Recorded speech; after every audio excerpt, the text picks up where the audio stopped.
1994.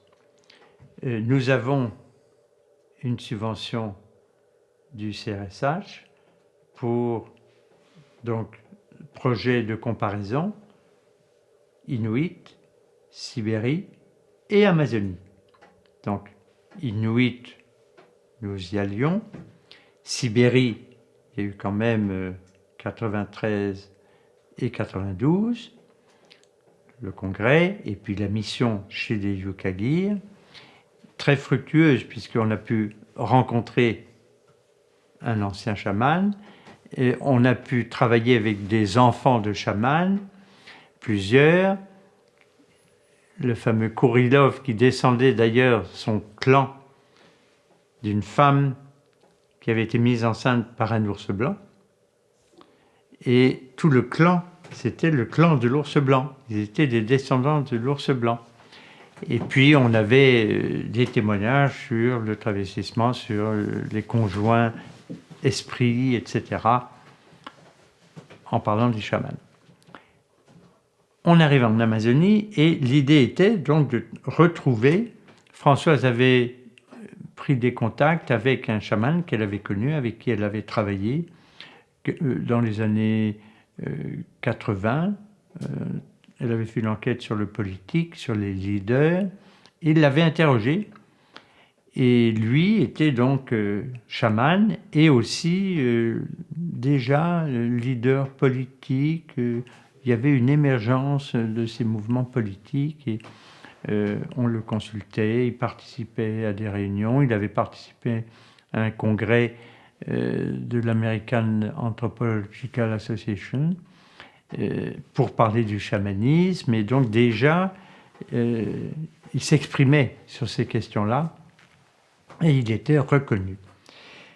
Elle a pris contact avec lui et néanmoins nous avons commencé la recherche là-bas avec un très vieux collaborateur, Shipibo, qui était fils d'une exciseuse, accoucheuse, et qui pouvait soigner par les plantes. Souvent, les accoucheuses étaient, donc les parteras, une connaissance des plantes qu'elles utilisaient, et puis une forme de chamanisme au premier degré, et capable de voir si certains malaises, etc., pouvaient tenir un problème de mauvais esprit, quitte à faire appel à des gens de plus haut niveau. Et lui, de par son expérience, avait en plus assisté à un grand nombre d'excisions. Et moi, je m'intéressais beaucoup au rite de passage. Donc, on avait, avec l'excision, un rite de passage et relativement unique en Amazonie. Les Shipibos sont connus. Il y a quelques autres peuples qui auraient eu cette tradition. Il y en a même qui prétendent que dans les traditions incaïques, il y aurait eu aussi. Mais ce sont chez les Shipibos qu'on retrouve la pratique qui était encore pratiquée et reconnue jusque dans les années 40, où il y aurait eu là des lois péruviennes sous la pression des chrétiens, mais en cachette, qui a continué à se pratiquer. Et on a décidé d'enquêter avec lui, d'abord sur son histoire de vie. Françoise l'avait connu et il avait encore 2 épouses, et il vivait dans une petite communauté isolée, un terrain qu'un missionnaire avec lequel il avait travaillé longtemps lui avait légué. Ce missionnaire, en mourant, lui avait légué sa maison et un terrain, et il y avait construit un petit village familial. Il avait déjà des enfants assez nombreux, adultes, mariés eux-mêmes, avec enfants. Donc c'était une communauté autonome qui avait sa culture. Enfin, ils ont tous une sorte un chakra, un terrain quelque part où ils peuvent cultiver systématiquement, surtout que c'était une zone non inondée. Ce sont des zones assez rares, mais au moins il y a cet avantage que lors des crues, qui peuvent être considérables, même si elles sont sur pilotis en partie, il n'y a pas l'eau qui arrive jusque sous la maison avec les clapotis. Et ces sites un peu privilégiés sont souvent pris par les métis qui sont venus depuis qu'une route transamazonienne a été créée jusqu'à Pucallpa, entre Lima et Pucallpa. Et donc lui était dans un site, un vrai petit paradis. Donc on est allé là-bas plusieurs fois pour des fêtes, des naissances, etc., où toute la grande famille se réunissait, on était très très bien accueillis, et surtout un savoir traditionnel, lui et ses femmes. Et Françoise l'avait utilisé pour aller dans des communautés éloignées, et il lui avait servi de guide, canotier, etc., donc ça a été un grand plaisir de travailler avec cet homme et puis de pouvoir même interroger éventuellement ses épouses. Et avec lui, on a fait beaucoup de travail pour commencer historiquement à reconstituer les pratiques, les rites qu'il avait connus dans sa jeunesse. Et on a surtout, on s'est attardé sur des grandes cérémonies d'excision auxquelles il avait participé, dont il se souvenait, il nous donnait les noms des jeunes filles, des familles, de ce qu'on avait fait, des sacrifices animaux auxquels on procède dans ces cérémonies. Et on a commencé à rassembler là une documentation, car on était peu satisfait des quelques rares explications que des chercheurs, souvent d'anciens archéologues, avaient tenté de faire de façon plus ou moins théorique de ces pratiques assez uniques en Amérique du Sud.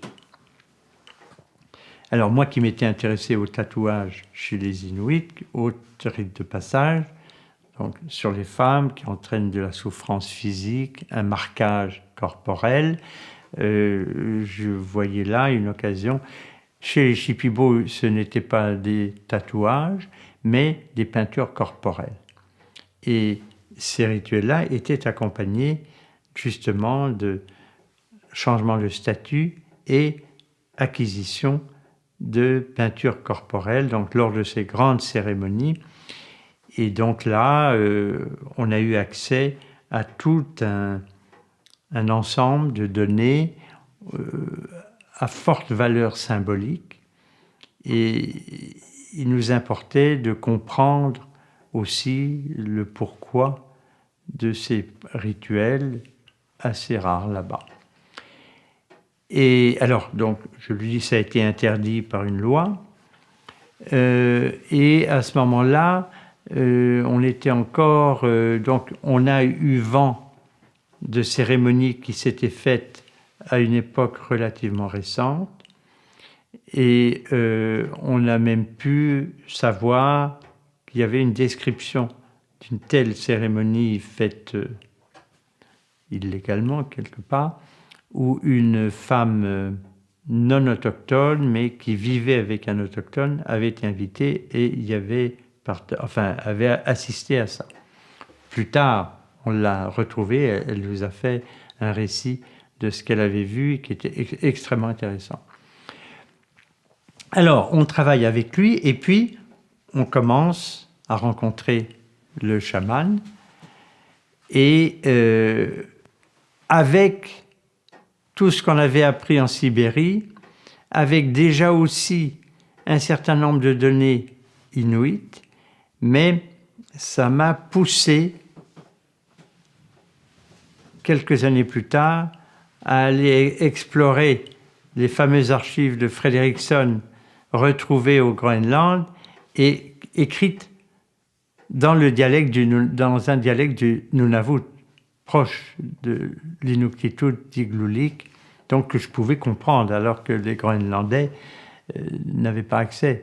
Donc c'était déposé au Groenland, mais dans un dialecte qui m'était familier.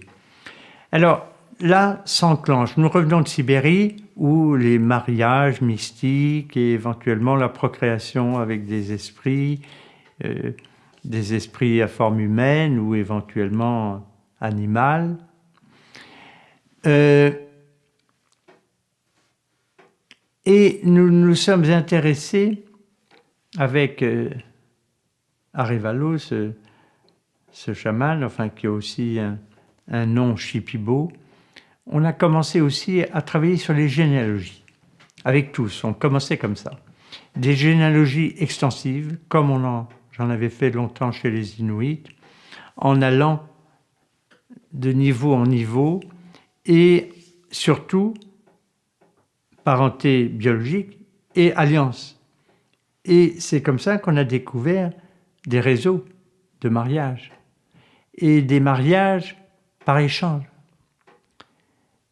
Deux fratries qui décident de marier un frère et une sœur avec un frère et une sœur.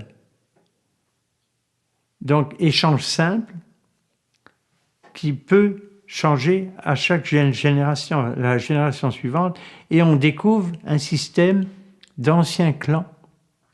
Alors tout ça était fascinant et n'avait pratiquement jamais été étudié comme tel.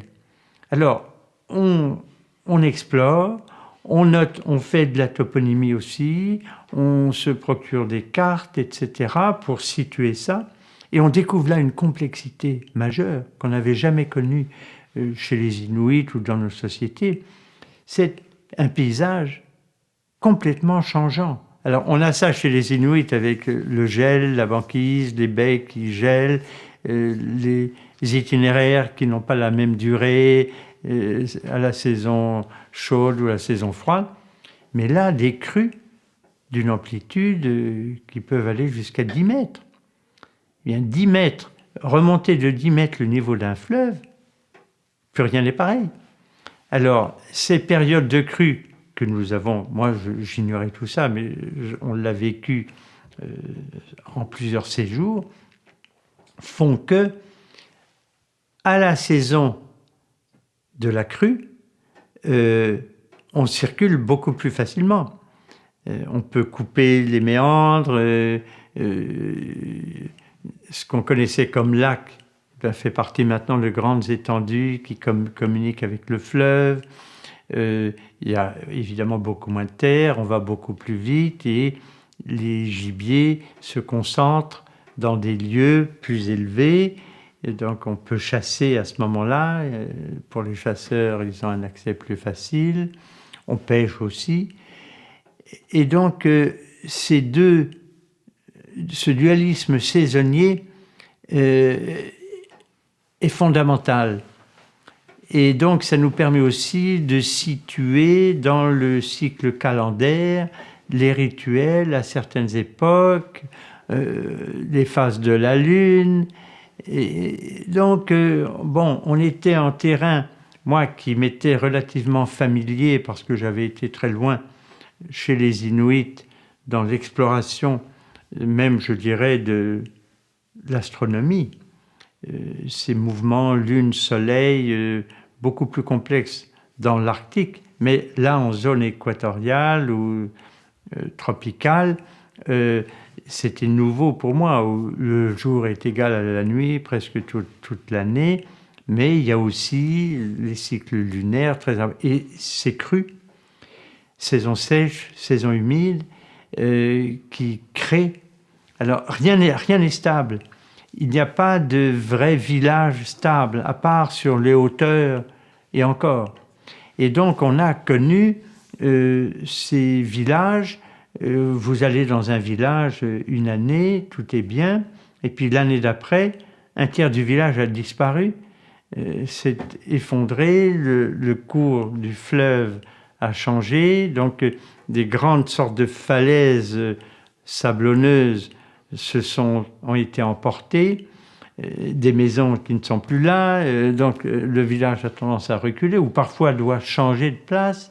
On apprend qu'avant d'être là, il était beaucoup plus loin, à une dizaine de kilomètres ou plus. Donc, tous les repères qu'on peut avoir, nous, sédentaires, de régions tempérées, etc., s'écroulent. Il faut avoir une conception tout autre.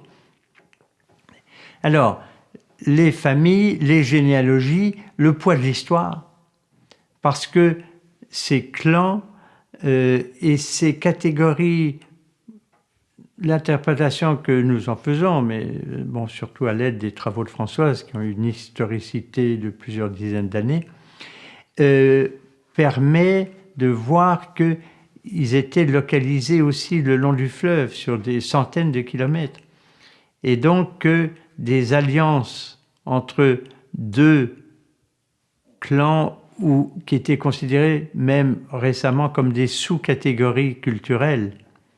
On pensait qu'il y avait les Chétébo, les Shipibo, les Konibo, et de plus en plus, on se demande si ce n'étaient pas des clans qui, à un moment donné, ont pris du volume, de l'importance et ont été localisés en raison du contact aussi. Commerce du fer, des gens qui vivaient dans les régions interfluviales, donc des petites rivières, et sont devenus des fluviaux, des riverains, donc assujettis aux crues, mais les crues ont cet avantage à la saison basse d'avoir des îles extrêmement fertiles où on peut faire plusieurs récoltes dans la même saison. Et donc ceux qui ont la mainmise sur ces bords de fleuve contrôlent d'une part le transport, le commerce avec les missionnaires, puis les commerçants, et puis ont tendance à avoir en main du métal, des outils, plus tard des armes à feu, et on fait des raids guerriers, capturaient des esclaves, qu'ils cédaient aux missionnaires qui en faisaient des chrétiens, des catéchistes, ou plus tard aux commerçants, aux caoutchoutiers, qui en faisaient une main-d'œuvre asservie. Bref, une historicité qui crée une complexité de plus de 4 siècles. Et en même temps, une tradition, ces forêts, il y avait encore là des zones assez grandes qui ont diminué déjà énormément. Il y a un braconnage incroyable, international, des arbres magnifiques qui sont coupés illégalement, vendus illégalement. Enfin, il y a un énorme trafic, comme dans toutes les régions tropicales d'ailleurs, des forêts tropicales. Et ces forêts, malgré tout, ça c'était la thèse de Descola, très marquées par l'homme, qui n'a jamais cessé de faire de l'agriculture sur brûlis et puis de modifier donc ces paysages. Et aussi forêt-refuge. C'est-à-dire que Françoise avait déjà constaté ça, que le chamanisme s'était un peu éloigné des centres où il y avait soit des missionnaires, soit des commerçants, pour s'enfoncer un peu dans les arrière-pays. Et là, les pratiques continuaient. Sauf que on a eu cette impression qu'il y avait une présence plus importante qu'on ne croyait de chamans, y compris dans les communautés, et peut-être une demande venant sans doute à ce moment-là des métis. Quand les voies de communication, routes et autres, ont été ouvertes, il y a eu un afflux de gens venant des côtes maritimes, sans emploi, venant des périphéries des grandes villes, à la recherche de terres nouvelles ou d'emplois. Pucallpa, qui était un petit centre sur le fleuve Ucayali, donc une des composantes de l'Amazone. L'Amazone s'arrête à Iquitos. Et là, il y a deux grands affluents qui se rejoignent, le Marañón et l'Ucayali. L'Ucayali, je pense, est le plus long, donc pourrait revendiquer d'être l'Amazone. Mais bon, il y a ces deux noms. Et de l'Amazone, c'est à partir d'Iquitos jusqu'à l'embouchure dans la mer.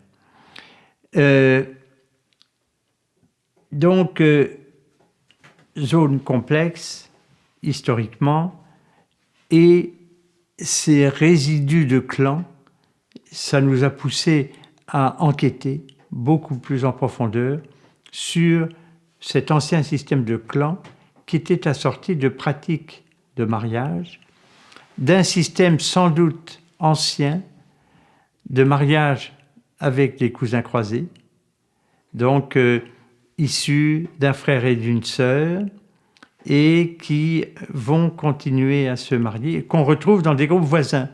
Mais ces groupes qui autrefois étaient plutôt des interfluviaux sont devenus dominants, sont devenus fluviaux et peuples guerriers qui ont pratiqué l'esclavage jusqu'à récemment. Il y a encore des gens qui nous ont cité des noms de personnes qui avaient été capturées enfants et n'étaient pas des Shipibo d'origine, venaient d'interfluviaux moins équipés, donc plus faibles, et des raids se faisaient régulièrement pour soit obtenir des enfants, soit des épouses, si on en manquait, ou des esclaves, les hommes qui étaient une main-d'œuvre qu'on revendait aux caoutchoutiers ou aux missionnaires. Alors, on travaille, et là, on commence à travailler avec Guillermo Arévalo. Très prudemment, parce que c'est un homme déjà articulé, et donc on s'est intéressé à son histoire de vie. Et puis, il nous a raconté son enfance. Il avait été baptisé catholique et sans doute assez précoce, jeune. Il avait attiré l'attention des missionnaires et il a pu faire des études primaires catholiques et puis au secondaire aussi. Et il était sans doute assez brillant. Il y a eu à un moment donné un film un peu de propagande fait pour les missions et on l'a recruté, il jouait un petit Indien, enfin son rôle, et apparemment ça lui a donné aussi un certain succès à l'époque. Et puis les missionnaires et les professeurs ont décidé de le pousser à devenir infirmier. Il y avait un hôpital amazonique qui s'était créé avec un Suisse qui avait voulu se mettre au service justement des populations amérindiennes. Et donc, on commençait à envisager là des emplois possibles pour justement des jeunes formés. Et les Oblats l'ont aidé pour aller au Brésil, parfaire sa formation sous forme de cours en infirmerie, etc. Et c'est au retour de ça qu'il est allé vivre quelque temps à Paoyan, une grosse communauté où il avait des attaches familiales importantes. Et j'ai oublié de dire, son père était un chaman reconnu. Et dans sa généalogie, on trouvait des grands chamans. Bon, que signifie ce terme? Il y a les Meraya, Mueraya, qui étaient, chez les Shipibo, une catégorie au sommet, des sortes de prêtres qui n'avaient pas besoin d'ayahuasca, de substances pour entrer en transe, pour entrer en contact avec les esprits, mais qui demandaient une formation très poussée, des très longues périodes de jeûne, une initiation aux plantes, une initiation à divers domaines, on pourrait dire de la spiritualité. Et à un moment donné, sont les esprits qui vous choisissent. Quand vous avez subi ces jeûnes, ces purifications, les esprits vous font savoir qu'ils souhaitent s'associer à vous. On retrouve un peu ça chez les Inuits, quand on acquiert la Raumanerk, ça attire les esprits qui veulent et qui même sont un peu en concurrence pour devenir votre esprit auxiliaire. Et donc, Apaoyan, il devient un peu leader, il s'implique un peu dans la vie communautaire et surtout, il décide de renouer avec la tradition familiale, qu'il connaît bien quand même par son père, et il va choisir de grands chamans, qui à l'époque, quand il était jeune, il y en avait un certain nombre, dont un Apaoyan, même, Mawa, que nous avons bien connu, puisque quelques années après, on a décidé d'aller rencontrer 2 de ces 4 maîtres. Celui-là, et puis un autre qui malheureusement est décédé, était malade quand nous l'avons vu, il était un peu en rémission, mais qui est mort l'année d'après ou 2 ans après, mais était réputé contrôler un secteur du grand savoir. Le premier en contrôlait un autre, et ça nous a fait entrer dans cette distinction des chamans ordinaires, des onanias, qui soignent par les plantes, qui utilisent l'ayahuasca, alors qui ont des rapports avec les esprits des plantes, mais qui n'ont pas cette capacité du voyage spirituel et surtout de faire descendre des esprits aussi sous leur moustiquaire, qui est le propre de ces Merayas, qui peuvent disparaître de la moustiquaire, ils sont partis dans l'au-delà, où on les entend dialoguer avec les esprits qui sont venus les voir, et qui très souvent s'associent à des esprits.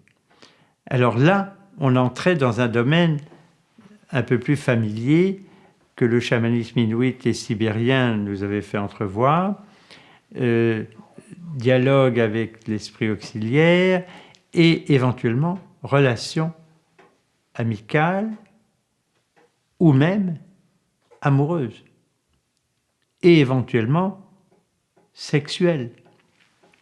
Alors on voulait être très prudent pour pas non plus induire des faits venant d'ailleurs, mais on lui a raconté. À Revalok, nous avions été en Sibérie et il savait ce que c'était que la Sibérie, et on a eu même des échos que parfois lui-même pouvait rencontrer des esprits venant de là-bas, enfin bref, qui avait un minimum de savoir que le chamanisme existait ailleurs.